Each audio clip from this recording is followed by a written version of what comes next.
આમોદ તાલુકામાં પાવરગ્રીડ કંપનીના પ્રોજેક્ટથી અસરગ્રસ્ત ખેડૂતો દ્વારા વળતર મુદ્દે ફરી એકવાર વિરોધનો સૂર ઉઠ્યો છે। મોટી સંખ્યામાં અસરગ્રસ્ત ખેડૂતોએ આજે આમોદ મામલતદાર ડોક્ટર મયુર વરિયાને આવેદન આપી સરકારના વળતર અંગેના પરિપત્રનો વિરોધ નોંધાવ્યો। આમોદ તાલુકામાં પાવરગ્રીડના 765 kV વીજ લાઇન પ્રોજેક્ટથી અસરગ્રસ્ત ખેડૂતોએ વળતર મુદ્દે વિરોધ નોંધાવ્યો છે। ખેડૂતોએ મામલતદાર ડોક્ટર મયુર વરિયાને આવેદન આપી 4 જુલાઈના સરકારી પરિપત્રનો વિરોધ કર્યો। ખેડૂતોના આક્ષેપ મુજબ પરિપત્રમાં ખેડૂતોના હિતની જોગવાઈઓનો અભાવ છે। વીજ લાઇનથી સુરક્ષાના જોખમ સામે વીમા કવચ અને પ્રોજેક્ટના કોમર્શિયલ સ્વરૂપ અંગે સ્પષ્ટતા ન હોવાથી અન્યાયની ભીતિ વ્યક્ત કરી હતી। સાથે MRC બનાવવાની પ્રક્રિયાનો પણ વિરોધ નોંધાવ્યો હતો। જય હિન્દ, જય ભારત।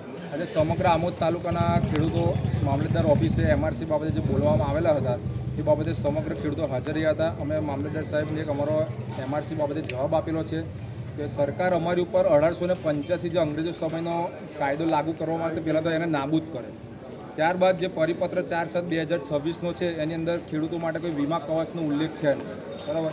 અને અમારું જે વળતરની માંગ છે કે વાણિજ્યના 4 ગણા, ભલે MRC બનાવે પણ એની અંદર વાણિજ્ય હેતુનો ઉપયોગ કરવો પડે તો જ ખેડૂતો આ વાતને માન્ય રાખશે। એટલે અત્યારે સમગ્ર ખેડૂતોએ કોઈ સહી કશું કરવાનું નહીં। અમારે સમગ્ર તાલુકો MRC કમિટીમાં બેસવા માટે રાજી નથી। વિડીયો જર્નાલિસ્ટ મોહમ્મદ ખત્રી સાથે સરિયા TV ન્યૂઝ આમોદ।